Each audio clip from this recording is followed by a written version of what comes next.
Aloha, everybody. We're here today with Brandon Lee from Napua and Lehua Restaurant. Yeah. Brandon, tell us a little bit about your background, how you started. 14 years ago, the Mauna Lani was looking for a restaurateur to Mm-hmm. take over the Mauna Lani Beach Club, which Right. is this beach club. I mean, it's amazing. Mm-hmm. I never seen the place until I went there to tour it.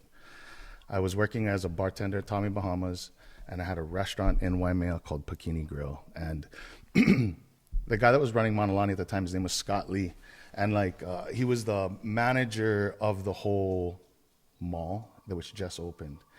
And like he was trying to make some changes, and I could see he was trying to do some things. So I just always just was nice to him and support him. They wanted all the employees to park in a certain spot, and there was all these new rules when he came in. So I always just kind of supported this. Like he was a nice guy. Mm-hmm. So then one day he told me, he's like, "Hey, look, I just heard on the board meeting that they're going to open up the Mauna Lani Beach Club, and they're going to hold some kind of filtering process." He's like, "You should try." And I was like, "What? What is it?" He's like, "I'll take you down there." So we go down there. And the Mauna Lani Beach Club is this gated beach club. It's amazing. It's this protected cove with this restaurant that sits on this grassy knoll. There's tiki torches. It's perfectly mowed lawn. All the vegetation, I mean, all the landscape, all this stuff is amazing. It's just this little like hidden, beautiful, secret oasis that I never even knew really existed. I surfed outside of it, and I could see it in on the beach. It's like beautiful sand cove, but we're not really allowed in there. If you're getting in there, you're lying at the gate code to try and weasel your way in, or you got to walk all the way around to kind of get into that spot. So went down there, toured it, and then I remember coming back and talking to my brother-in-law Keone, who's like the chef and my partner and everything. I was like, we're gonna take a shot and try and do this. So what we had to do was we had to write a paper about our concept, what we were planning on doing with the space, what we hope happens over there. And I have this friend, Max Bowman. He's actually an amazing lettuce farmer, valedictorian for Honaka'a, and English major, just a brilliant, smart. His parents are lawyers, and his brother's a lawyer, and then him and his brother run this lettuce farm in Waimea. Anyway, so I asked him, who's a novel writer, I go, "Hey, you got to write me this paper," because I'm not a good writer. Uh-huh. You know what I mean? I write like I speak, which is like quick and sharp. It's not eloquent and Mm-hmm. beautiful. It doesn't have all the emotion that I really needed. And so I went to his house and we sat down and I wrote bullet points of what I wanted to feel like, who the audience was, and what our goals were. And that's when we first kind of came up with the idea that, how do we compete with those crazy resorts down there? We're going to have to create a restaurant that's going to have to compete with Four Seasons. It's going to have to compete with the Fairmont Orchid and Mauna Lani Auberge, with all these restaurants that have no budgets and no like boundaries at all as far as like service or what kind of teapots you can get, or what kind of plates you're going to buy, or the types of meats you're going to have in your freezer. When you have to compete with that. But we knew that we would be the only locally owned restaurant on the whole coast, and that being genuinely Hawaii was where they couldn't compete with us. So when we wrote that story, that's the story we told. Is like Hawaii Feelings is something you guys, as visitors and part-time owners on this island, they're really looking for. They want to be. The reason they're here is they want to be like us, more than anything. All those mainland people wish they had the same look of content that we have Mm-hmm. compared to them. They just they want to be regular so bad, and they don't know how to be regular. All these like mainland people, and they Mm-hmm. come over and they feel a little bit of it. And that's what I kind of wanted to create, was this like little Tesla battery mount of just Hawaii feelings that could really like charge you up. As these people come from the mainland, they came back, and then I realized, shoot, all of us want that. Like if you're from here, born and raised, if you were here and then you moved away, or you come back, or you're just visiting, maybe it's your first time, like we're all looking for this like level of content, this Hawaii feeling. And I knew that's where we could compete. So we wrote a paper like that, Mm-hmm. pitching that idea. You know what I mean? Local farmers, farm to table, all those ideas. And then we got narrowed down to from 30 to 3. And then we had to cook dinner for 10. Who are in the final three? I think it's been long enough. We wrote a non-disclosure that we wouldn't, because they were like better than us. You know what I mean? But I think, so what happened was it was down to three. It was me, Peter Merriman, and this guy from Kohala that had Sushi Rock. And I remember Scott, the guy that I was nice to, was sitting on the board. So he called me first and said, hey, look, you made it to the next round. Do you want to go first, second, or third? And I remember going, oh my God, holy shit, what am I going to do? And I paced around the house and I was telling Keone, I go, Keone, bro, we're in the next round, bro. I can't even believe it. You know what I mean? And he's like, what do you mean the next round? I go, we're going to have to cook dinner. And he's all, what? He goes, we're going to have to cook dinner for 10 people. And he's like, and it was the GM of the Hilton, Mauna Lani and Fairmont, their wives, and 4 people from the homeowners board. And then there was going to have to follow up with the finance director for the whole Mauna Lani to talk about numbers. So I told him the story and I said, we're going to go first, bro. Let's go first. Let's set a standard and then never come back. Let's hope they can't reach. Because I had this plan, I might know enough people to know what they did and try and counter and try and figure it out, but there's just not enough time to do it in a day. So better be the one, have them doubt, spend all the time, get ready, and just launch and not even try and not be confident with what you were going to put out. So we served Waimea beef and whole moi and made dinner and, went through the whole interview process. And then at the end, and this is a story I just told to the 6th, 7th, and 8th graders at Kaunamano, was just how important experiences are. I remember in that time where I didn't know what to do, I remember trying out to be a fireman. And I made it all the way to the interview process. I didn't get in, obviously. I don't know how to put out fires, but only business fires. But at the interview process, they ask you that question, that very last question in the interview, which is, do you have any more questions for us? And I bombed that question in the fireman interview process. I didn't know what to say. I just was like, and I said something about you guys have to see all the craziest shit ever. How do you deal with that? You know what I mean? Which I think made me look super weak, and I didn't know. And they're like, oh, you just deal with it. And I was like, oh, okay. And then that was the end of the interview. So at the end of the interview for the restaurant, they asked the same thing. And I was like, hey, look, this is a chance you can make a real impact, A lot of people come here and visit and they do nothing. This would be a chance for you guys to come over. We plan on starting farms. We plan on doing all these things, but we need you guys to give us a chance. And it was really I have to give them credit, for risking it on at the time I was 28, two young local guys that just were telling you that we're going to do this and we're going to start a farm and we're going to do all this stuff and we're going to be part of the community. And the amount of impact that you're about to make is going to make huge impact on the whole community. And they said, okay, that's what we want. We want to make impact in the community. So it's been 14 years now since we got that. And, we did all the things that we said we would do. And the amount of impact that I think the west side of every single island, every single island has a west coast that's just resorts. If we could get all the resorts to really recognize how much impact they can make. You got to remember, they run these little mini cities, these little mini tiny towns, and there's a boss and a manager and a whole thing. Every one of those little mini managers or these general managers in all these hotels, if they really had a great perspective on Hawaii, I think they could just make tremendous impact for all of Hawaii, How do you think we go about doing that? How do you think we get all these managers of these little mini towns and cities to see that vision? Yeah, look, it's the perspective. Kuha'o guys are trying to do it. They're trying to do these trainings and all this stuff. But I really the way I'm trying to do it is we're doing all these really simple community outreach things. They're super minor.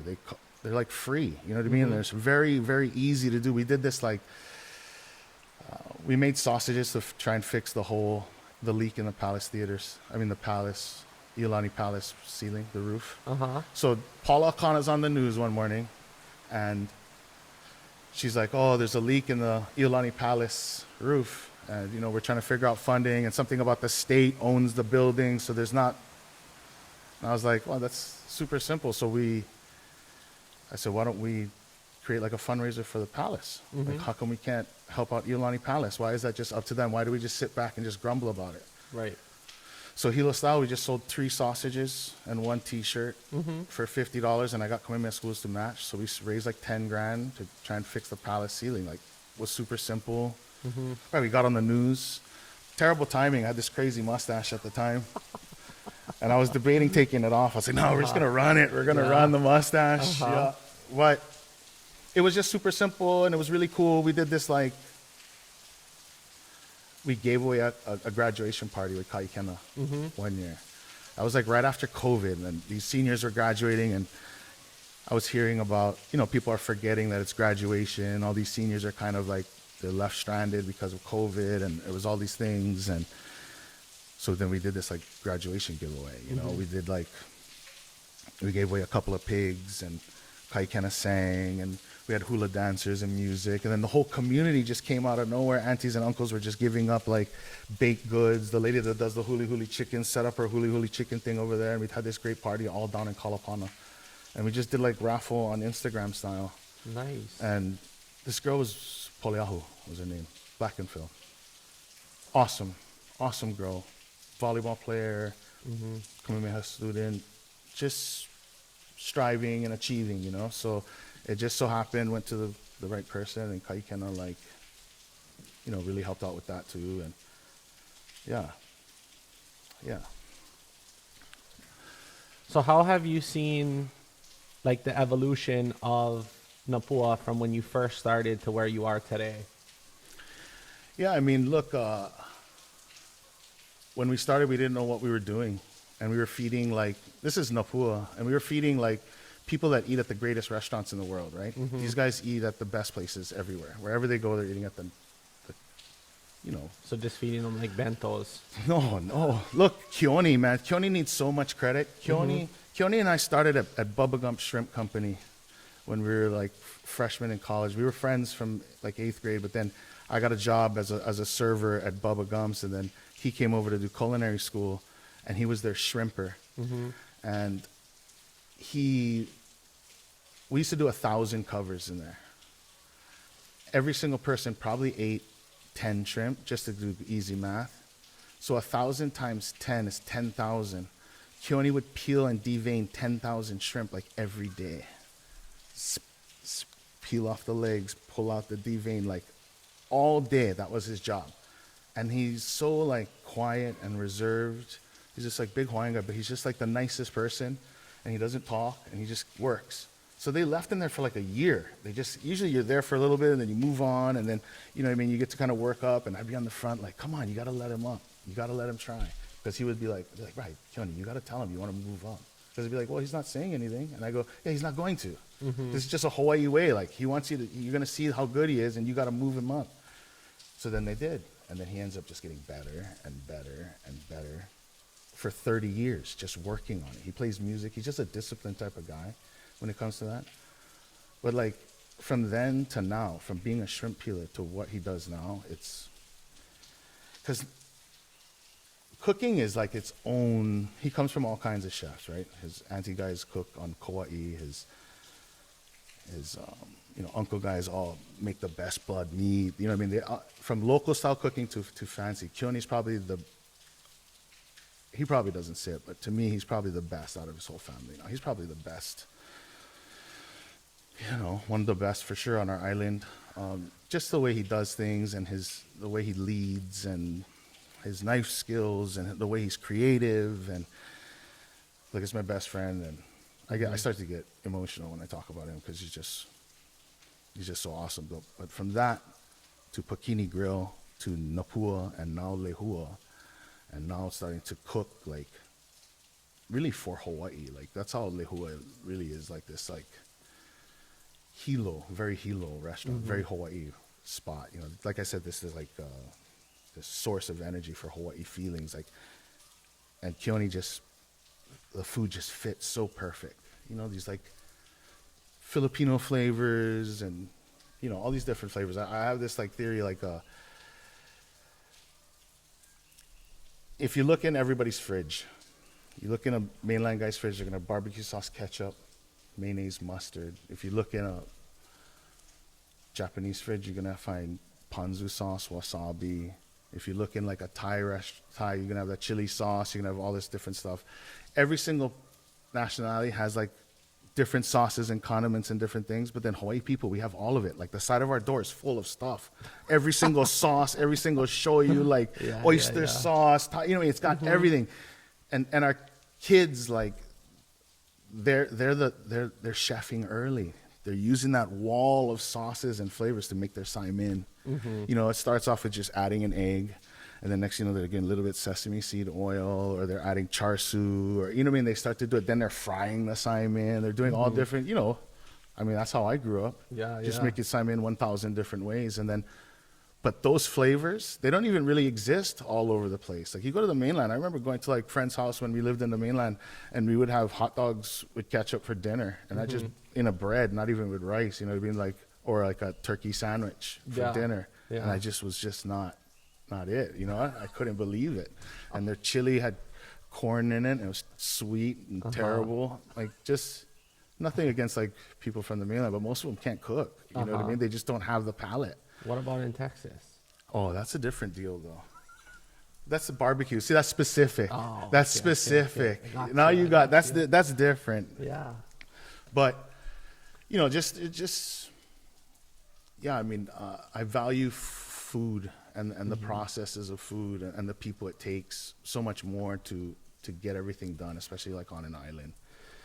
So what is like the dynamic between you and Keone? So Keone cooks. Yeah. And you do the business side.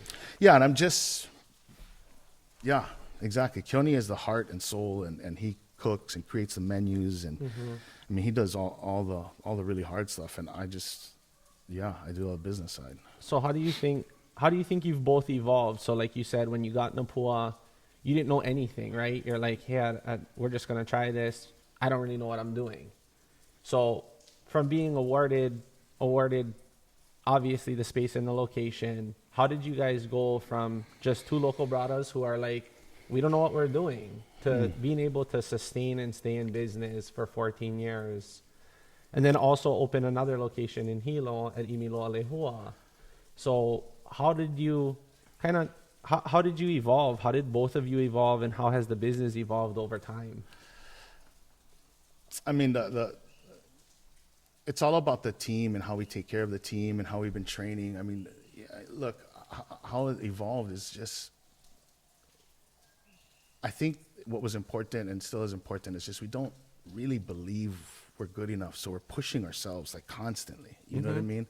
I'm always, I would say reading books, but listening to books, or Keone's always on YouTube figuring out different recipes, and we're always going back and forth. I mean, it's just constant and nonstop. I think just the realization that tenacity just can't stop. And there's no such thing as burnout. And just realizing the word, I got to go to work, has this negative connotation to it. Or, you know, we changed that word with the restaurant. And, you know, there's just ways to kind of deal with what happens at a restaurant, because restaurants are crazy. Restaurants are wild. The wildest, you know, everybody that works in a restaurant, we don't wake up at 8 o'clock every single day. There's no routines. There's no nothing. We start work at 3. I go to sleep regularly at 2 in the morning. And, you know, all of us do. Like this whole world that's not on the same timeline as everybody else. And just learning to deal with all the people, how to get a hold of great food, and just all the nuances of that. I think it just comes with experience. Yeah. Just dealing. I mean, it doesn't feel like we're better. You know, it doesn't feel like, oh, I've learned so much and I have so much wisdom to pass on. Like, none of that really exists. It's just sometimes you look at older pictures of yourself, and that person looks a little bit naive. You know what I mean? They look younger, but they also look like they don't know as much as it could be a good thing. You know what I mean? Like, people don't know how fragile agriculture is right now, like for Hawaii. It's on the brink of all going away. So like, how I would never know if I never got involved in agriculture, if I never started farming, if I never bought those 6 pigs, if I never did any of that, like I would never know what it takes to ship things in, how to slaughter and process pigs. Like, we've had to learn all of that. That's another thing. Yeah. So we decided 10 years ago that we would start a pig farm. And I have a hard time feeding my dog. You know what I mean? Like, I'm terrible when it comes to animals. Like, I knew nothing. And I just decided to start a pig farm. You just woke up and said, today we're farming pigs. Oh, I went to California to get ideas. But what inspired that? My friend, Robbie Honda, he got gifted an apple orchard in Santa Cruz. And he was running old spotted pigs underneath an apple orchard that were eating apples. And the pork was delicious. And then I was like, look, Hawaii loves pork. How come we don't grow like terrific pigs? So then I started to look for I wanted to have tremendous pork at the restaurant. And it just didn't exist anywhere in Hawaii. Like, it wasn't a thing. Everybody just ate confinement raised pork. I mean, look, 99.9% of all the pork that you eat comes from the mainland. I mean, every char siu, every pork hash, you name it, everything comes from the mainland. It's really tough. Look, in the 1970s, I might screw this up, but in 1972 was like the very high peak of the pork industry in Hawaii. I only know pigs, but it probably follows to every single agricultural industry in Hawaii. But that was also the beginning of supplements coming in. It was also the beginning of like containers being created and the ships coming over and really the mainland food becoming less expensive and starting to compete with what was grown over here. We didn't have enough. So in 1972, which was when we were supplying about 50% of all of the pork in the islands, they were harvesting like 70,000 pigs a year. In the mainland? No, here. In Hawaii? On island. Yeah. With all the slaughterhouses. And this is the ones that are run through commercial. And like Right. those days, you think, oh, what about all the wild pigs? And like when we start talking about numbers, they were doing that way more then than now. Everybody had pig farms in their pasture or in their house or wherever. You know, they would have all those things and commercially harvesting 70,000 pigs. You know, there were slaughterhouses all up and down the Hamakua coast, all over. Ka'u had one. Everywhere had a slaughterhouse, and everybody was producing commercial pigs to try and supply all these new people visiting, right? And then it started to shift. So then 2017, that was the last time I looked. We only harvested like 5,000 pigs. Locally? Yeah. Yeah. And that's the whole state. And since then, I know Miss Kanashiro, the pig farmer on Kauai, she got sick, so that went away. I don't think anybody even took over that pig farm. Over here, like, things happen. Say somebody gets sick or something, the whole pig farm goes away because there's nobody like younger that's coming up to take over. And, you know, there's all this bottlenecks in every part of every single piece of agriculture and specifically pigs. So something happens, like over here on Big Island, we have one slaughterhouse. And Brady, who's the owner of the slaughterhouse, I think he's like third generation. You got to think about, you know what they say, the first generation creates it, the second one maintains it, and the third one loses it.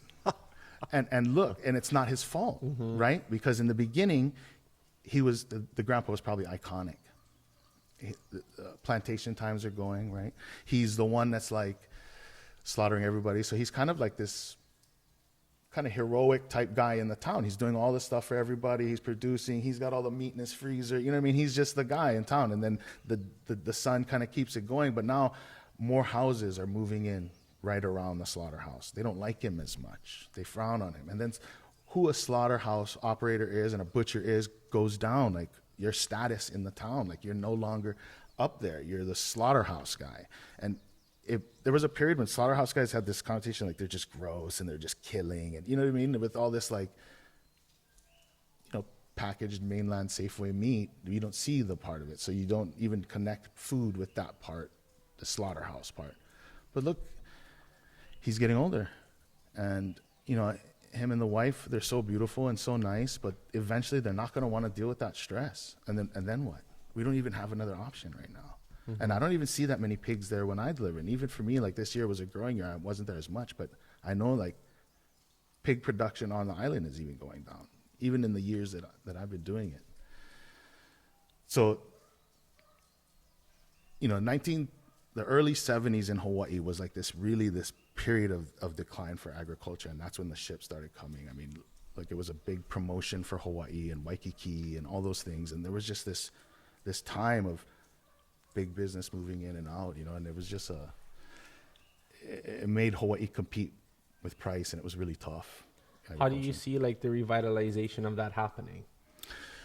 Look, I said it in a couple of meetings where everybody's talking about, right, if you're going to revitalize, we got to get the youth involved, right? But they're like, oh, but the kids don't want to do farming. And the kids do want to do farming. They love it. And there's a certain group of kids, like there's a certain group of people that we kind of don't talk about. But really they might be the best farmers we got left. And that's all the chicken fighters. Right. They're badass. Yeah. You go to their farms, they're beautiful. They manage their microorganisms, right? They're paying attention to parasites, their feed.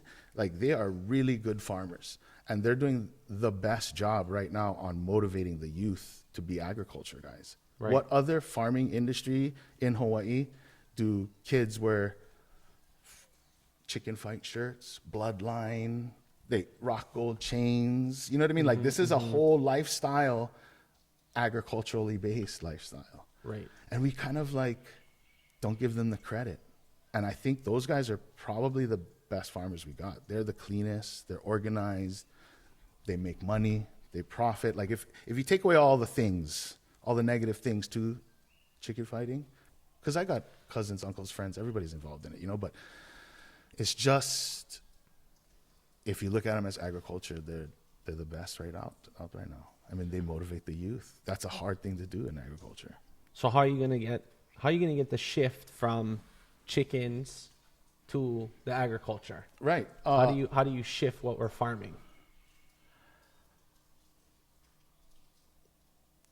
I don't think that's the biggest question of all time. How do we shift all of it for everybody to get awareness? How do you find it? What are you going to start? What are you going to start to do it? My answer right now for real is, I think we need to start with ironing our shirts. And I'm serious. I think if we start by teaching the kids details, and it could start with ironing your shirt. Like that's something that I've been doing for a long time, and I learned from an uncle, and I just did it in front of the 6th, 7th, and 8th graders, like how to iron your shirt. And I think if we start to realize about, okay, you can recognize the wrinkles in your shirt, in your life, in Hawaii, and you can pay attention to the details, that they're all fixable. Just take some time. You got to really look at it, focus, and spend some time, like meditative time on trying to figure out some of these things. Look, the problems we have are the same ones they've always been around, like forever. And I hate to say it, but I think that we're probably worse off than ever. So nothing we really have been doing has been helping. Right. There's so many groups out there trying to like get the entrepreneurs to get more perspective, and but we all sound the same right now. I think it's going to take something completely different if it's podcasting, and but all we're trying to do is get the right combination of words that will motivate everybody. Yeah, so I think here in Hawaii, beyond motivation is just access to resources. I think a lot of times it's finding the resources. So if you want to farm, where do you get the land? Everywhere. There's so much land available. Right. So that's, to somebody like you know that. But I think to people in general, they're like, I can't even afford 10 acres in Hamakua. Or where do I go to apply to lease land? Or how do I get access? No, I mean, look, if your idea is, I won the farm in a contest too, called the Mahiai Matchup. Where did you find the contest? It's through Kamehameha Schools. My dad said, you want to start farming? Because I was just writing the idea down at the time and trying to figure out the same thing. Like, where do you get land? How do you do this? Right. Then there was this program called the Mahiai Matchup, and you wrote a paper for what your business idea was, or agricultural business idea. Then they gave me the land for free and $20,000. And that's how I got the 20 acres I'm on now. Nice. So look, but the truth is if your idea is good enough and you write it out, so it's a real idea, a business plan, or however you want to write out your ideas. I have notebooks and drawings of all kinds of ideas. If it's really good, anybody will do it. You know what I mean? Kamehameha Schools will totally back you up. I mean, so like, let's say I'm just somebody who wants to farm. Yeah. They just walk into Kamehameha Schools. They just go right to the Cal campus and I just walk in the office and I say, hey, I want to start an agricultural farm? You could, and then hopefully they redirect you to maybe their land. You know, they have like, there's Kamehameha Schools, and then there's Kamehameha Schools Land Division. And that's the ones that manage all the different properties all over. But yes, you can do that. You can go into all these places, Go Farm program. There's programs all over the place. I went through a 16-week Go Farm program. I think it was a second class while I was doing the contest to learn about biochar and soil and, you know, how to use organisms to manage the soil and, you know, all these different farming concepts, which are available all on YouTube. But it takes drive and tenacity and in a place that's really hard. But you can't ever devalue the work that you do, because you're going to eventually have to put a price on whatever you grow, and you have to understand that that's an even trade, you know, like, okay, this is, but yeah, you can walk right in and say, I want to farm Olena, I want to farm flowers. So I've never went into Kamehameha Schools or any establishment like that and presented an idea about farming or anything, but I think that in the places that I go into, I think people easily get passed off. How do you stand out? Like, how do you make sure that your idea is heard? Because I mean, if these organizations are big, let's just be realistic, right? They have a lot of things going on, and so here you are walking in the door, and you want to farm. Yeah, you got to come every day. You got to come every week. I mean, what is it that differentiates them paying attention to what you're presenting, right? So I think for you, right, as a business, this is where being a business person comes in, right? You can have an idea, and that's where it all starts with the vision. But the business side is making sure that your idea is heard, that it's seen. So I go into places, I used to go into places when I was starting out, and people are like, who are you? right. And the service isn't the same. Nothing is the same. Yeah. You know, I often watch people on YouTube and social media platforms, and they talk about what they're doing and how they're doing it. And then when you try to apply the same methods and techniques, not being them, you don't Right. get the same service. Right. You don't get the same recognition. Right. So, you know, when I first started out, when I walked into the bank, they looked at me and they're like, we're not giving you anything. Oh yeah. Yeah, absolutely. Right. Nobody And has faith in you. Exactly. Yeah. And now it's like, are you sure that's all you want? Right. You know what I mean? And that's only over a small time period, right? From you walking in the door and them looking at you, they don't know who you are. There's no significance there. So how do you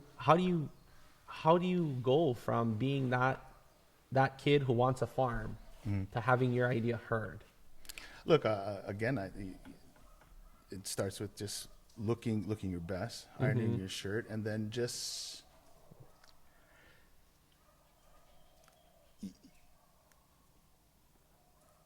that's part of it. Like, it's gonna take time. You have to prove that it's like being a proven bore almost. You got to get a couple of good litters out before you're actually like the real deal. Like, I think we get frustrated. I remember when I first was starting too, like, nobody paid attention. I thought I was like the unluckiest guy ever. Like, how come they do this? How come it's like that? How come? But really, it's you. You just haven't proven yourself. Like, yeah, in your head, you think you got it and you know what you're talking about and you're confident in what you're saying, but how come they keep brushing you off? But I think in the struggle is when you really learn how to pitch your ideas, how to understand who your audience is, how to say it correctly to who you want. You know, for Kamehameha Schools, when I wrote you got to do your homework.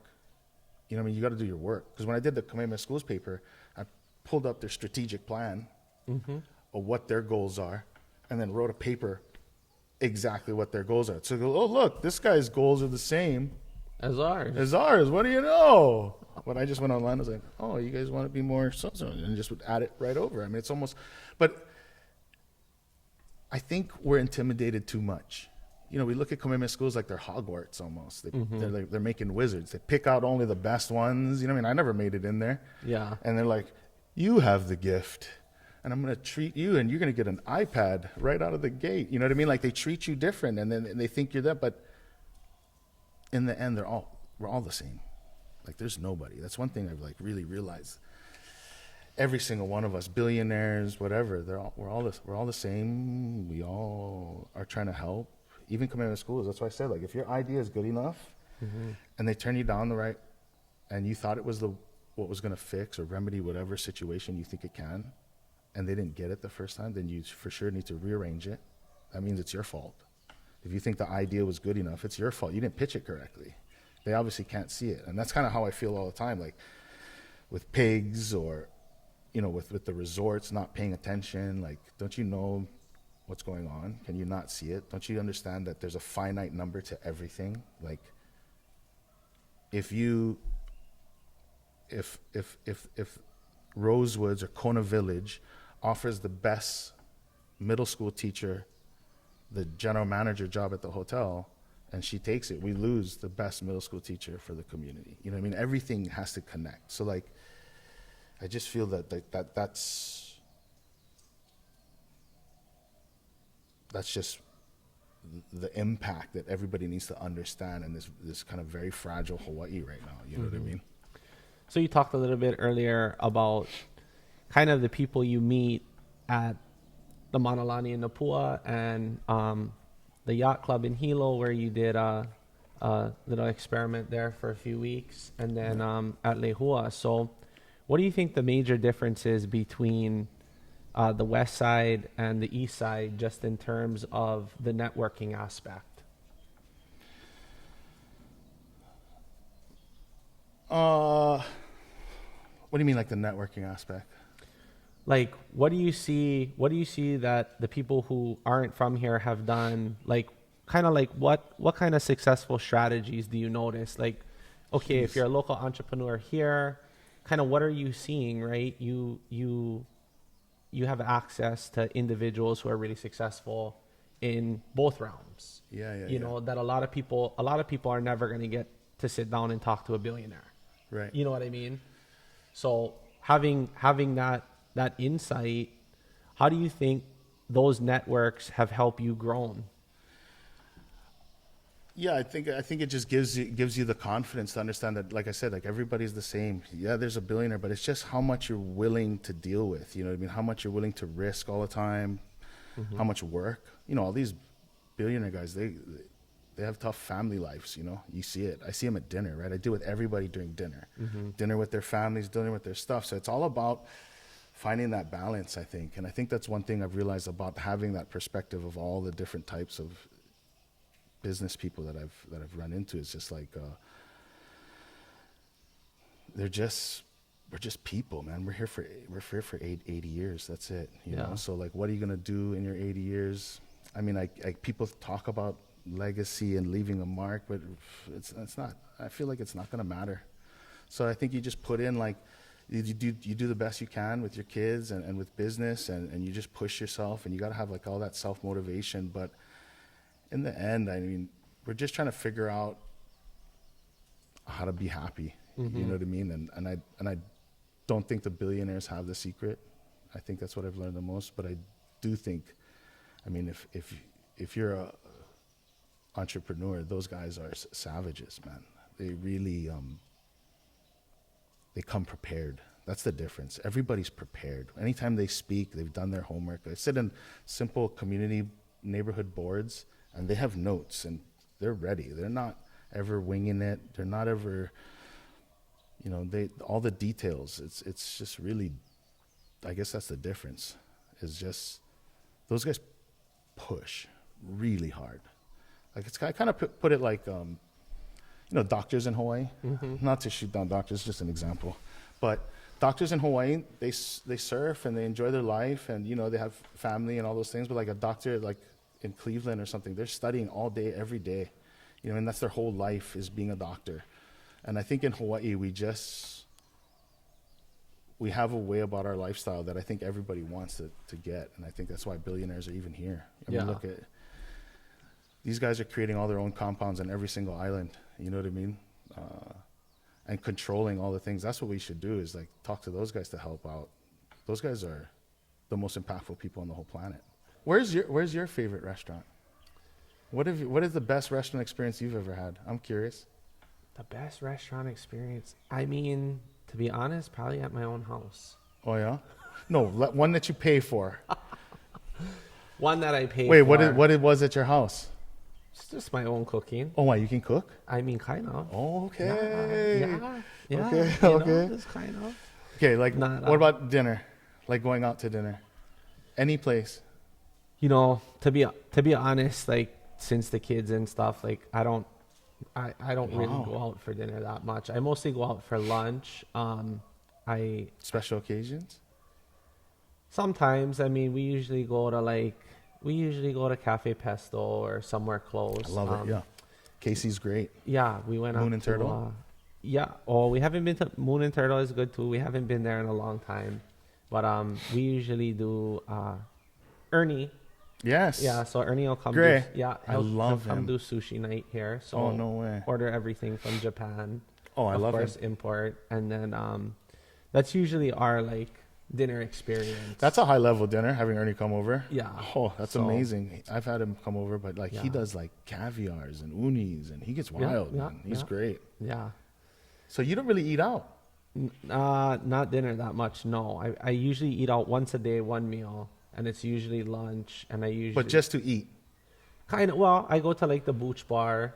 Mm. I go to Island Naturals. I don't eat things that are too complicated. More just simple, not too filling because I gotta work a lot during the day, so I don't. Yeah, to get tired. Yeah, Yeah, I try So not I to just- eat all day, but yeah. try to keep it light and basic.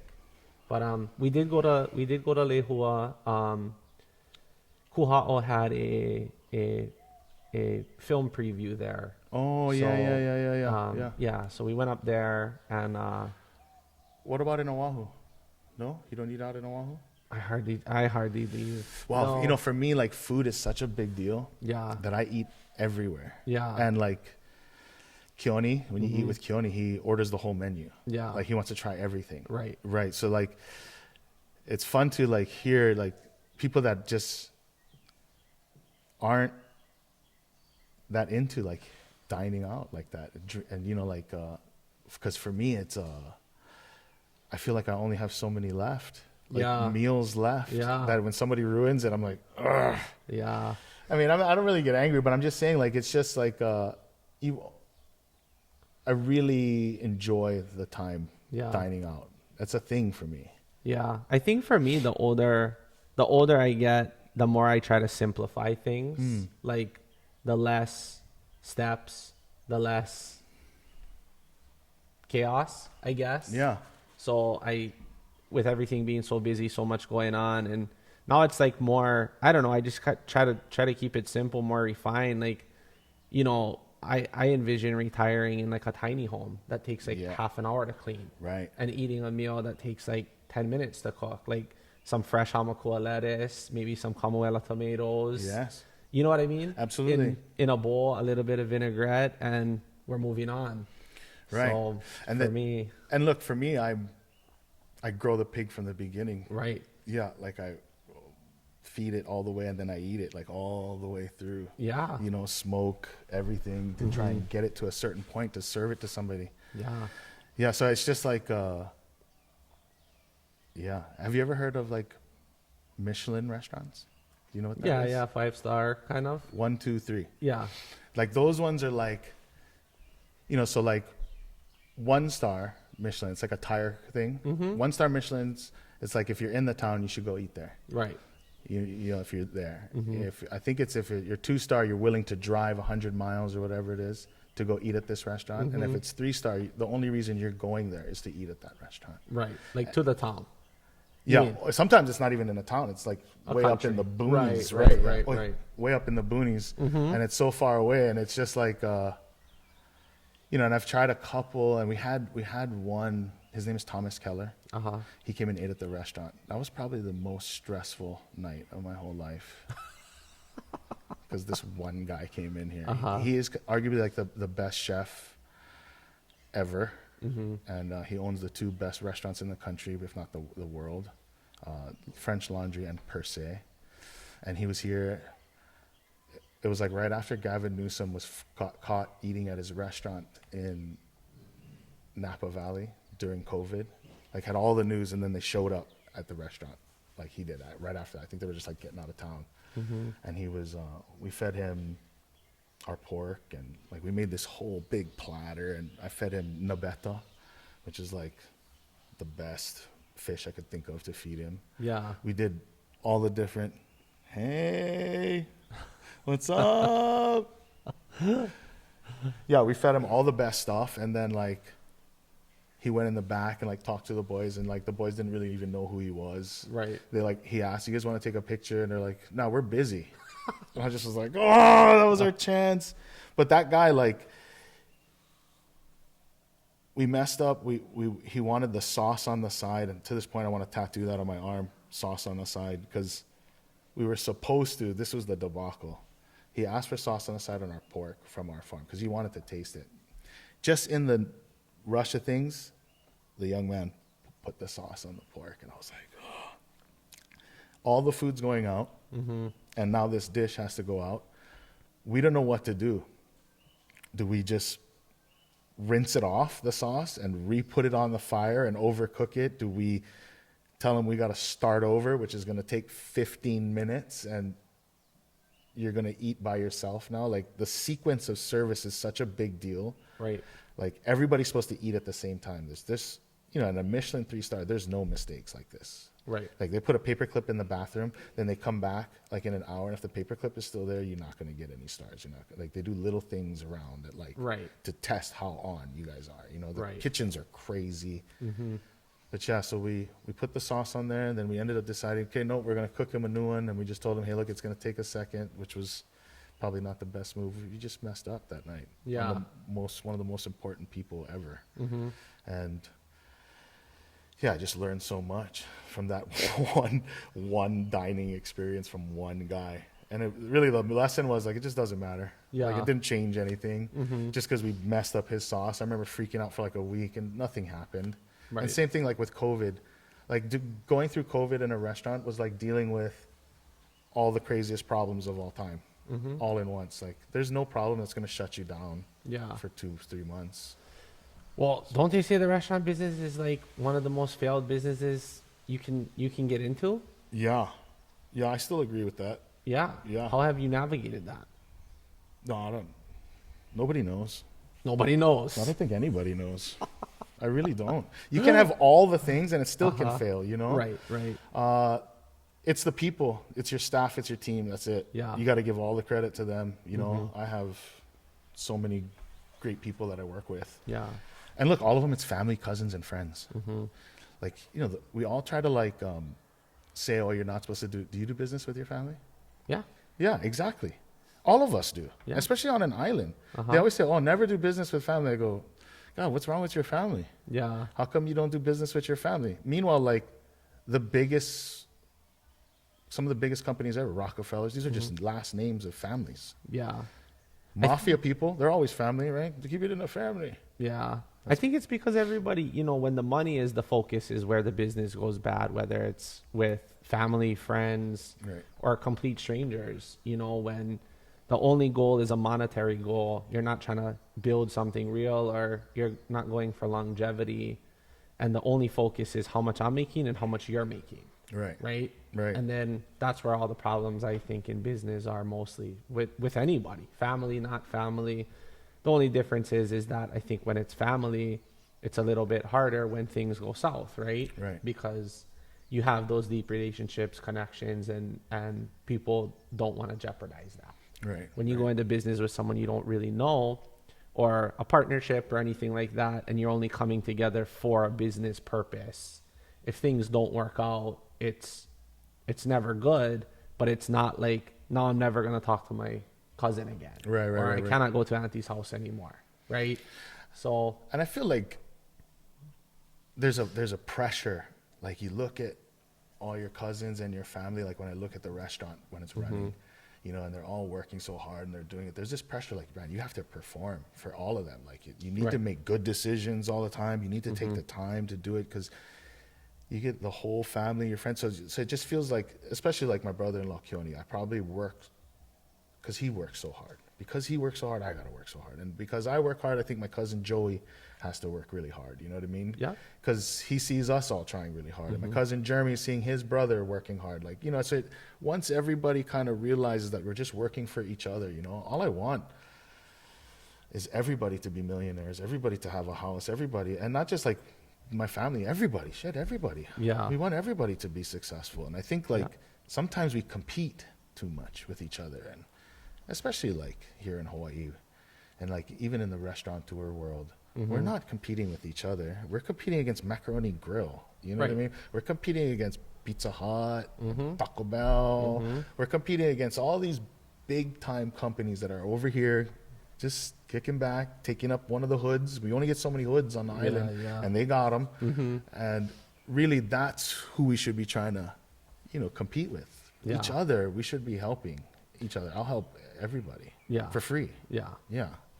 And that's kind of, I mean, I think that's, I don't want to say it's a downfall, but I think it's something here that we're not that good at is working together. I think people are always too worried about who's going to get the credit or who's going to have the success. And instead of everybody coming together for a common cause and working towards that, like you said, they're just worried about competing against each other. Yeah. Right. I think like these are mainland invasive ideas, you know? Yeah. How we do it. And like, think about before money.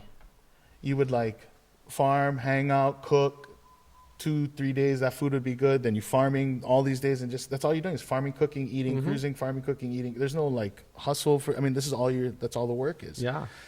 And then all these like the way we manage each other now in like present time where there's like a general manager and an assistant general manager and this hierarchy that's like this, I think like these are all mainland invasive ways to manage people to get the best what they think. Like as they came across and started the sugarcane industry over here, there was meetings in the mainland of, okay, this is how we're going to train everybody. This is how we're going to make the managers. We're going to take the best one up here. We're going to make him the boss. And we're going to just see who's the natural leader. We're going to make him the boss. He's going to be able to motivate everybody. And then I'm going to dictate and tell him how he should be treating everybody. Because when I was in the hotel industry, they would tell me like, oh, you shouldn't be friends. You're in management. You shouldn't be friends with the Beach Boys and be down there. You should be staying up in the office. And I was just like, what? The hell are you talking about? I went to school with those guys. I can't just like shine them. Yeah. For sure, I'm sneaking them lox and bagels, and cookies from the kitchen. You know what I mean? That's what it is. Yeah. And I think like these invasive management ideas of how we're supposed to work with each other. This is not us. Yeah, instead of it being like working as a team, it's like you're working for somebody else to achieve their goals, right? 100%. Everybody should be eating at the table and have a seat. It shouldn't be like you're putting all these hours in and making somebody else's dream come true. You know, right. You should have a stake in whatever it is you're doing. And I feel like that a lot of times, you know, that people, especially corporations, I mean, they kind of just view you as an employee, not as a person.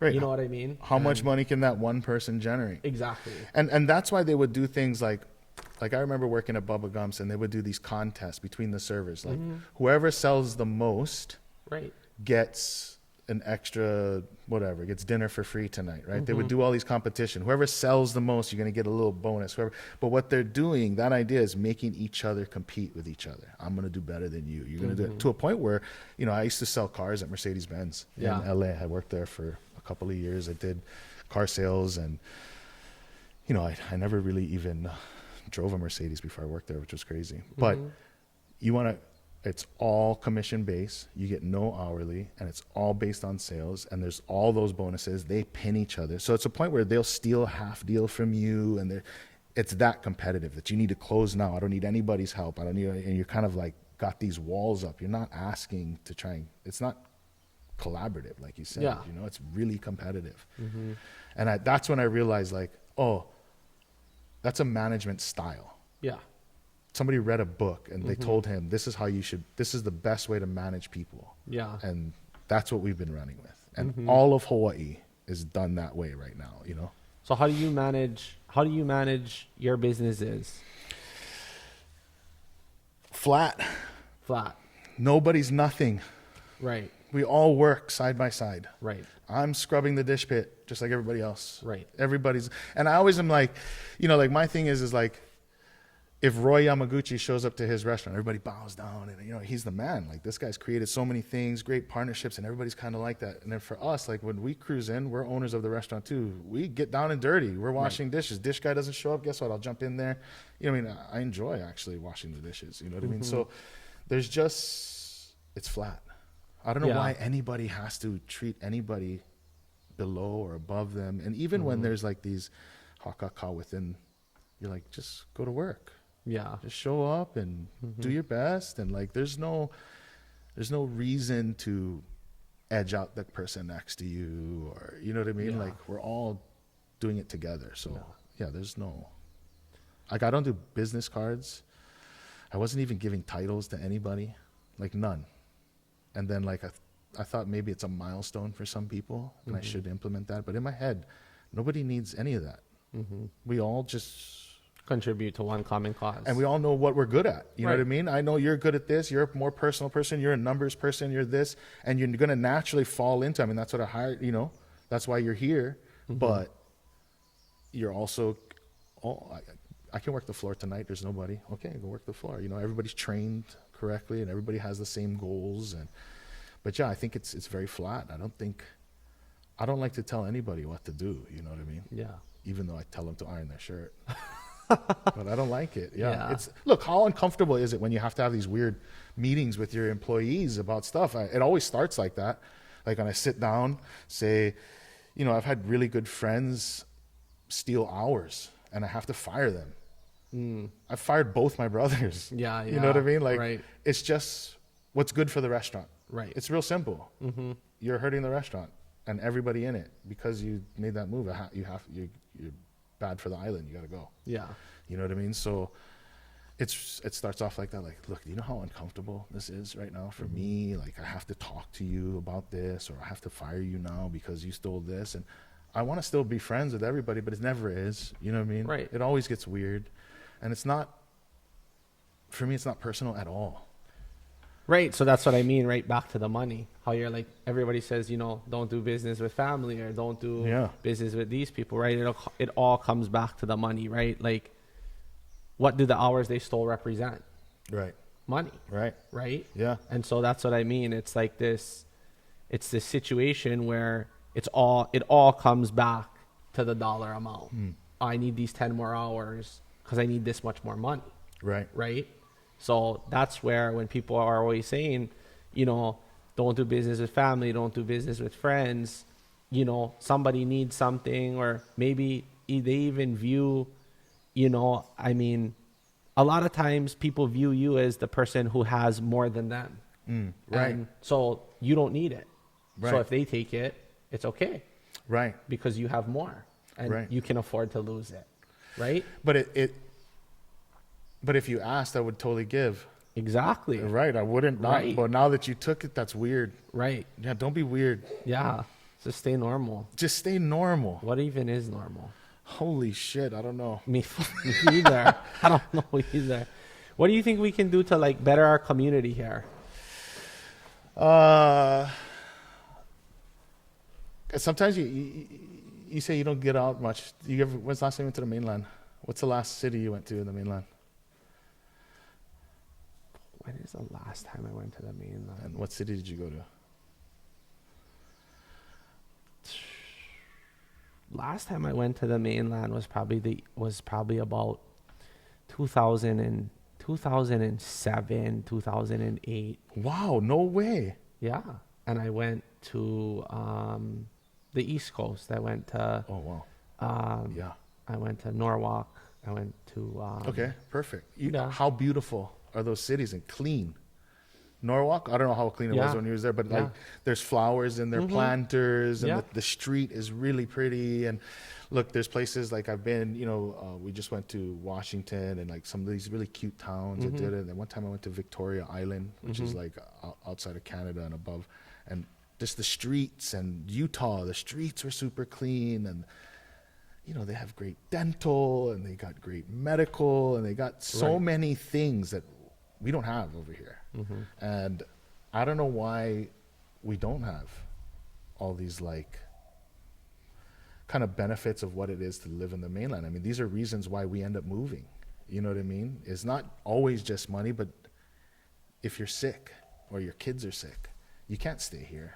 Yeah. You know what I mean? So there's just like our community, I think there's so many things going on right now. It's so hard to like pinpoint, but like I would think just, you know, with these billionaires that are here, if they could help out with that, and it's not just like giving money, because then they'll build a facility, but the same people are working in there. Let's have them kind of beef up our workforce, even like when it comes to the best doctors and the best dentists. And, you know, even like we have all these tremendous businessmen on the West Coast, like they might have ideas on how to help. Now, are we asking them to like do it? But no, I think a perspective, you know, of how we can use that savagery business type to better Hawaii. Yeah. You know, I just think the most important thing in Hawaii still is the human resource. It's a big deal for us. We don't have just the luxury of a giant pool of people to help us with all these things. We only have, what do we got, 250,000 people on the island? Yeah. So even like bring it smaller, like look at Molokai. Molokai only has 6,000, right? 7,000 people, 8,000 people on the island. And, you know, they still got issues and problems. Meanwhile, you could get everybody, the whole island can go on the football field and like, hey, look, how's everybody doing? You guys all right? Like, is anybody having a hard time? Like, you guys don't look real good. You know what I mean? Like, Right. How can we help? You know what I mean? And I think we could do that on all the islands. You know what I mean? I think, and if you could start to make progress on an island, it's a microcosm for all the world's problems. Right. You know what I mean? So I think it's this little tiny nucleus that if we could show change in a group of 200,000-300,000 people on one island, you know, if it's medical, agricultural, but look, everything. Where are you guys building roads? You know what I mean? Like, there's so much stuff. You were talking about it with Kuha'o, you know, these new places. And man, I would hate to be a politician or anything like that because there's so much going on. It's so hard to pay attention. Yeah. So, I mean, what would you do? Geez, try and figure out who the best people are on the island and get them all together. I guess that'll really kind of care, because not everybody does, you know, Yeah. or share the same perspectives. Or so I just think these types of things, conversations maybe, Yeah. hard work. Mm-hmm. I think we just all got to work. You know, I think How do you see that in the younger generation? there's good ones, man. Yeah. There's good ones. Look, I feel like that's something everybody says, but I think like even them, they're gaining more tools. They're more sympathetic. These kids, Yeah. they're nicer. Yeah. They're not so ruthless. Like they talk about bullying and everything, and they're videotaping, you know, crazy things in the bathroom. They're fighting and whatever. But like that kind of stuff went on Yeah. in the past, Mm-hmm. and we don't know what the future is going to be like at all. We have no idea. So they might be more prepared than we are for the future. So I hope so, because they're gonna inherit it. they get it all. Yeah. I mean, Yeah. I that was something that yeah, we look at them with all the hope, man. Yeah. You know what I mean? That's why we try to do a good job taking care of them, at least all of them. I mean, look, there's a lot of problems right now, like just the paying attention to the youth. I think we could do a way better job here in Hawaii. You know, we have to register our car. We have to get insurance. We have to do all those things. And this is just random, but how come we pay more attention to cars than kids, it seems like. Yeah. You know what I mean? They have to have insurance every year. You got to make sure it passes a safety check every year. You know what I mean? Like you have to do all these steps to ensure that your car is running and safe and everything. We should do that with the kids. Like Yeah. kids should get way more attention. I would love to see a politician that comes in and just, for 2 years, we're just going to focus on kids. Yeah. That's it. Never mind everything else. Everything else can go haywire as long as we just focus on the kids for a little while. I think maybe everybody's so caught up in trying to figure out how they're gonna pay for the car insurance because it's so expensive. Look, I don't know how anybody's really. It's so hard out. Food is so crazy expensive. It's crazy. Even like because I buy food and pay attention to food costs so much, it's getting really tough out Yeah. there. Yeah. It's really tough. And like, How much do you spend a week on like personal food? oh, a lot. Yeah. Yeah, because I eat out and I do all that stuff. I don't know. I don't pay attention. Yeah, we have. So we spend easily $500 to $600 a week on food, and there's 5 of us, and that's generally only eating dinner at home, Yeah. because the kids eat at school, Yeah. breakfast and lunch. I rarely eat breakfast. If I eat breakfast, it's like oatmeal or anything like that. And worse, we spend $2,000 a month on food for 5 people. Yeah. Yeah. Look, It's crazy. so the last time I went to Utah, we went to Albertsons, which is their supermarket, right? Mm-hmm. And the same basket of food that runs us $200, $300, $400, one basket, Yeah. doesn't even get to like $75 over there. Yeah. It almost feels like we have a different currency. We go to the mainland, I feel richer Oh, for sure. because you can just buy stuff. Yeah. I remember we got to the Albertsons and oxtail, for make oxtail soup, was like $4.99. I couldn't believe it. So then instead of going out to dinner, my cousin Jaron, who's Filipino, he's like, make oxtail soup. So my wife made like eggs and mento oxtail, and that's what we did. But it's not, I go there and I feel like it's not fair. Yeah. I feel cheated, you know, because Do you think agriculture here would help that? You think if we grow food locally, it'll help the cost, or you think it'll increase the cost? I think the loophole is that idea that everybody's going to get to, because you know a farmer, you'll get stuff for cheaper. Right. That's how it has to happen, because all the amendments to have a farm is 6 times more expensive. Then, Mainland. Everything. Just to create and grow it. We can't grow something cheaper than that high production in the supermarket. We Right. can't get it cheaper than that. so what you're saying is even farming here locally will still be more expensive. Yeah. Yeah. Yeah. Look, our labor, than the mainland? Do you think you'll get a better quality? Than the mainland? Yeah. No. No. I mean, confinement farming, Hawaii based, okay? If Right. you're comparing it to confinement, but they have great organic farms and stuff. But if we farm like that over here, way more expensive. Way more expensive. Look, even just doing eggs, like I got eggs at my house that we do. I make my son do it every single day, right? I have 13 chickens. I feed them, and I just was telling him how to measure the amount of feed every single day. Everybody gets a cup of feed. So it ends up being like, I think we calculated it was every day was $1.80 to feed them. And we get about 9 eggs a day. So just at your house and doing the very bare minimum and doing it to raise your own chickens for eggs, 9 eggs costs you about $1.50. So a dozen ends up running you like almost $2. So you're saving $8 almost. Well, I mean, you're not talking about the labor. I had to buy the $1,000 chicken coop, you know, Right, put right, that right. together and all that stuff. That's so I mean, like a you one-time cost. right, but by the time you pay that off, you're gonna have to get another one because Hawaii rains all the time. No matter how much coats of paint you put on that thing, you know what I mean? Like Yeah. it just gets eaten up. So you just Yeah. end up. I mean, there's always things, and you got to buy cedar feet. You still got to do all that stuff. So it's still, it ends up being, and that's probably the easiest one. Yeah, I think that's why the grocery store is just basic convenience. 100%. That's all it was. People are just strapped for time. Yep. Because we Farming. got to work 2 jobs. Exactly. Yeah. So you got to set up the chicken coop. You got to feed the chickens every day. You got to Right. go to the store and buy the feed. Or you can just go to the store and buy the egg. Exactly. Yeah. So Yeah. that's why it's like an uphill battle, slippery slope. Like But it's you- all the things, man. Yeah, you know what they said, right? During the gold rush, the people selling the picks and the shovels made more than the miners. And I doubt it every single day. You know what I mean? All the things, like I'll wake up in the morning and be like, why are we even doing this? Like it doesn't make sense. Right. Why am I so passionate about farming and growing? And I mean, I think all of us that are in this industry, like we doubt it all the time Right.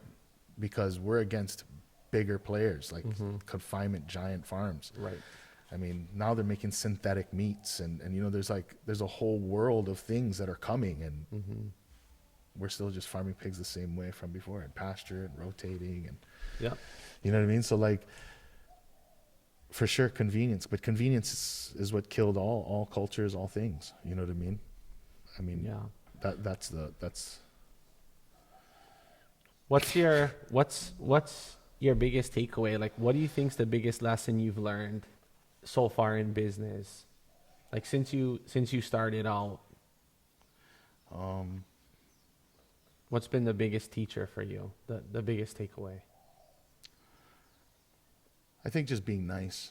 I think we live on an island. Like, you got to be nice to everybody. You don't know where the next thing. And for me, like, just being nice and giving the credit where it's due.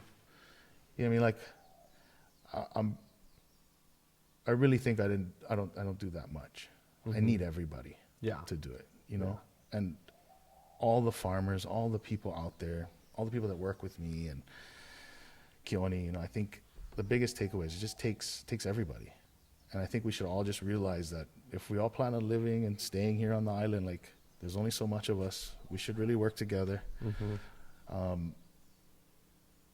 don't know why we can't collude and work together to try and just build things that are better. I know they say that's like a bad word, like, oh, collusion. Right. But I'm pretty sure all those big time guys are doing that. You know what I mean? They're all like working together to put themselves in the best position. And I think as Hawaii's people, we got to work together and like stop arguing with each other. You know, we talk about aloha spirit and all that stuff. And I think, like, if we really just lived it all the way through and passionate about it, and I think that feeling of content may come, because it hasn't come yet. I haven't felt it. Do you feel it? No, I'm never content. Yeah, never. Never. It's What never is that? enough. I don't think that comes.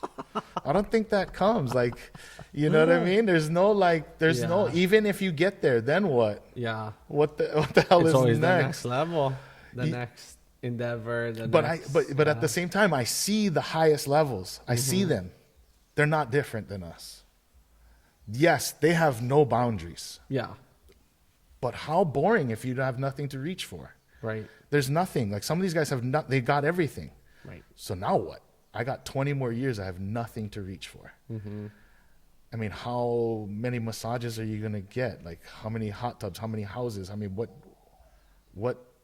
You just enjoy your family at that point. That's it. You know? But you've ruined it But get you there. ruined it to get there. I'm telling you, I see guys, they're billionaires and they don't talk to each other. They don't have these, like, you know, and they all talk about missing those days, the little kid days. Right. None of them coached their kids. You know what I mean? They didn't have time for that. Right. They're big time people. They do a lot. And for sure, probably people are grateful and you made tremendous impact in your community and all that kind of stuff. But then sometimes, like, if you're trying to find that happiness, I don't think it's in $1 billion. Yeah. Yeah, it's someplace, and maybe you find it along the way, but yeah, imagine if you had no limits. Yeah. You know what I mean? Then what do you even do with your time? Time is crazy. That's the craziest thing ever. I got tattoos of clocks, for crying out loud, just because time is, what do you do with it? Right. The most valuable thing you got. Yeah, you can never get back either once you've lost it. God, I get sad when my kids have birthdays, you know? Right. Yeah. Yeah. Well, I appreciate you, brother, for coming on, sharing your story. Yeah. Yeah. Yeah. Hopefully you edit it really well. Hopefully. Because, like, you edit it really well. because I was like, you know, we've never really met each other, so I just was like, I didn't know what I was going to even talk about with you and what it was. I just, like, I don't even. I mean, is there any story that I missed? I don't even know how to meet guys like you. You know, like, how does? I'm I random. don't even know. I know. What the max gains the whole. I feel like when I say it, I go to this. Max gains. Max gains. It's so nice. Max gains. So, but you're always talking about like putting together homes and like packages and what is that? And like a class because I'm so involved in restaurants, I know nothing about real estate. Like nothing. Right. I'm an idiot when it comes to that. Even like, I don't know what to do. Right. No idea. Because I never went down that road. So I know, yeah, I don't know anything. So your class does what?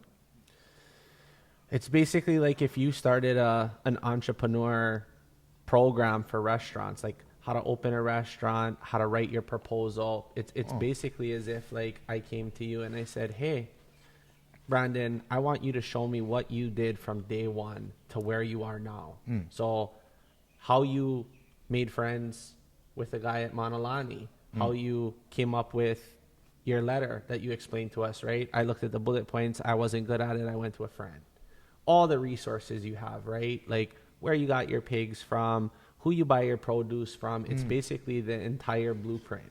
So it takes you from being somebody who may not know anything and have any resources to having a full education in all the resources. So we basically provide you with our team. We provide you with everything we've done and how we've done it. So it's like me coming to you and you saying, okay, Max, this is how you run this restaurant today. Here's all the people you need to run it. And so now I say, okay, Brandon, I'm going to go open my own restaurant, and you provide me with all the resources. So, hey, where do I find a great sous chef? Well, here's all the sous chefs. Where do I find somebody for funding? Here's the people I use for funding. Wow. How do I get my health inspection? How do I get my liquor license? Right. Here's all the people. So we basically provide you with all the knowledge, all the information, and all the resources you need to be successful in the real estate field. Well, look, I would sign up for that class, my friend, because I don't know what to do. Yeah. I really don't know what to do. Just Yeah. pay off the house. That's all I think about. Right. And I don't know.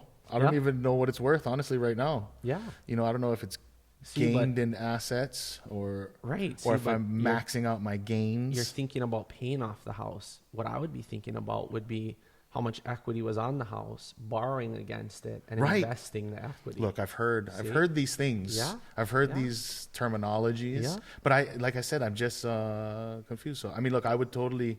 I think that's super helpful. Yeah. Because I think there's a lot of guys like me don't know nothing. Yeah, so that's what we're trying to do. I mean, we're basically trying to build houses. So what we've done is, so it's kind of like what I'm trying to do is vertically integrate this process, right? So what happens is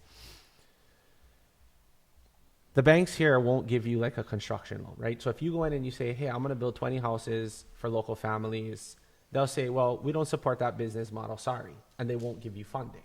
So what we're forced to do is we're forced to go to the mainland again, right? Same like we're importing food. Now we're importing money, right? We need the funding to build these houses for local families. Right. But our own local banks won't do that for us.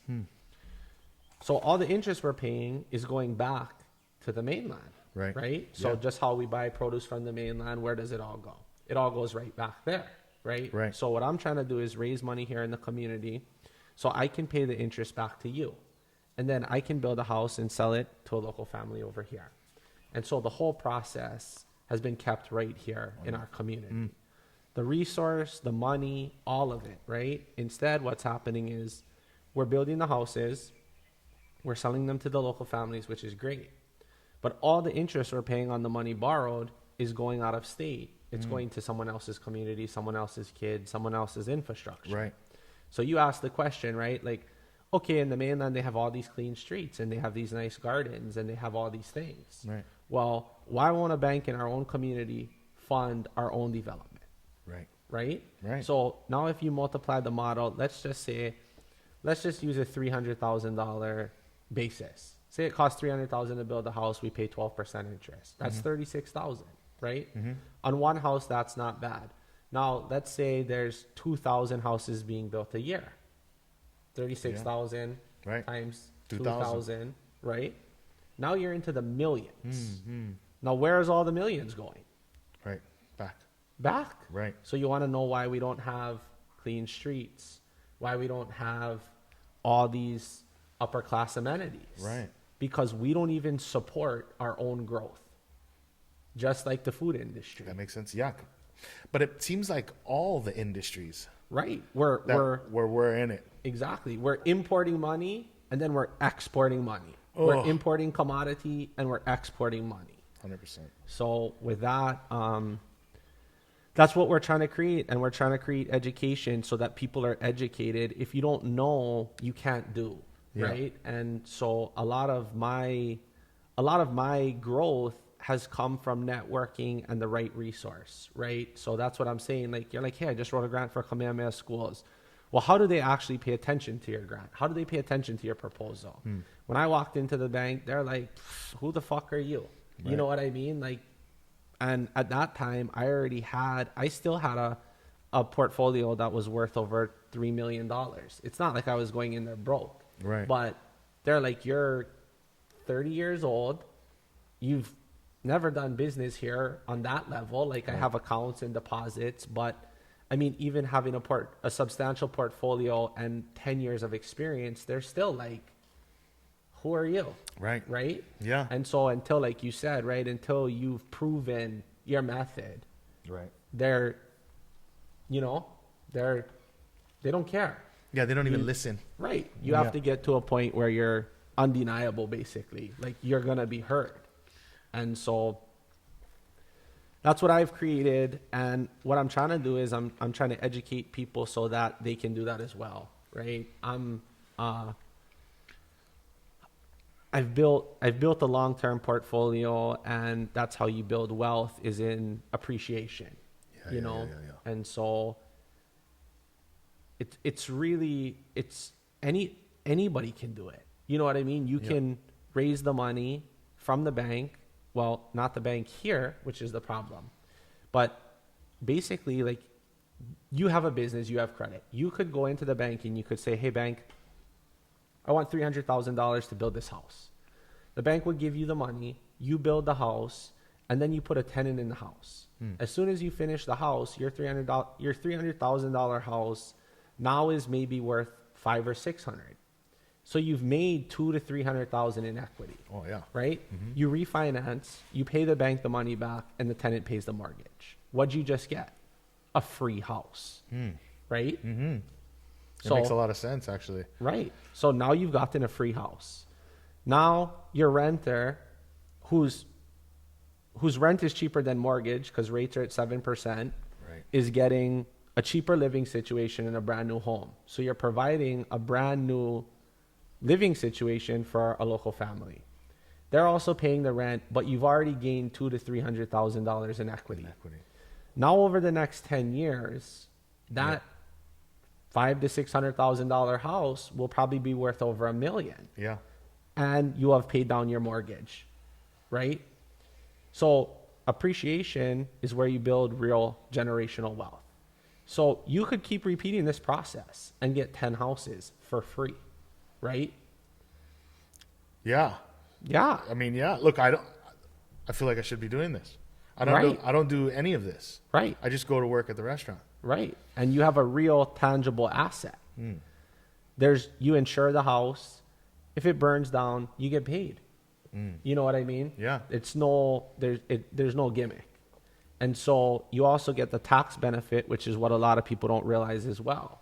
So now you can claim your depreciation over 27 years, and you can use other strategies to speed up your depreciation on your house. So now paying off the house is not it. No.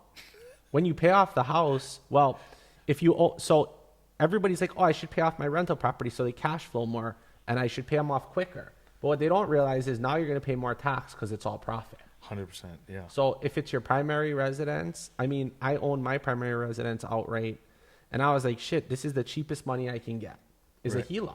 Right, I did that. Exactly. Right. So instead of paying off the house, I borrowed against the house because it was essentially free money. Oh, I thought I had to pay it off to get the HELOC. Your HELOC is just whatever equity you have. So if you owe $100,000 on your mortgage and your house is worth $500,000, they'll give you 80% of the equity. So they'll give you $400,000. Yeah, it's really smart. Yeah. No, like for me, like I never, like I said, I don't know any of that stuff. My uncle's like a contractor, you know what I mean? Yeah. But there was a time when I was trying to get him to, let's go buy a whole street and let's try and do that. And I just knew I would try and figure it out, but that was as far as I went. I never knew, even like about HELOCs. I did the first one just because somebody's like, oh, the percentages are going to go up. So I said, okay, I'll go get one of those. You know what I mean? So I got one of those, but then, I don't know what to do with it or whatever. Yeah. It's crazy. Yeah. So, I watch only because of this podcast, because you had Kwai Chang on and then like Kuha'o, and I was like, who's Max Gaines? Who's this Max Gaines? You know, like, and it's really, you know, even Keone and I, we always talk about like, oh, what are we supposed to be doing? Yeah. Like we feel like we should be doing something else. And, you know, are we making good decisions? Even like, but really the only decision we got as far as like restaurants and stuff is just work. Just keep putting it together and keep going. Yeah. And how to market, or we're gonna do this kind of giveaway or a commercial, or we're gonna do coasters, or what part of the restaurant do we think will highlight this week, or we're just so consumed with all that stuff and all the people that's there that we just don't know anything else. Yeah. Which is really eye-opening too. Like, Yeah. I mean, and that's the truth about everybody too. It's even the billionaire guys, but they have like teams. Yeah. But I mean, so like for guys like you, I mean, there's passive income. So like I'm saying, like we built a team of lenders, right? Where you could say like, oh, I have 200,000 extra, but I don't have time to implement it. We give 12% return. So you'd make 24,000 in 12 months just by investing and doing nothing. And then we'd be paying our interest back to local people like you, which is the goal. Right. I mean, it's the same thing as like vertical integrating the pig farm and the whole deal, and trying to keep it all in a line. And, that way, if you spend $1 at the Lehua Restaurant or Napua Restaurant, 90% of it stays on the island. You know what I mean? Like, that's the same concept, which is really interesting in a real estate setting. But I guess that's what you would have to do with all industries in Hawaii. Well, to get to a place where Hawaii is better. Right. Because we just send all the money out of Hawaii. We import the goods and then we export the funds. Yeah. Hey, look, I rack my brain every day to figure out how to make Hawaii better. Yeah. I mean, that's all I want, right? That's all we want. And like, as far as like legacy, you just want your kids to say, oh yeah, my dad also helped out in the community a little bit. He helped coach or whatever. That's all you really want. So like, I think that's really interesting. Yeah. Anyway, it was really nice to meet you. Yeah, you too, man. Thanks for doing that.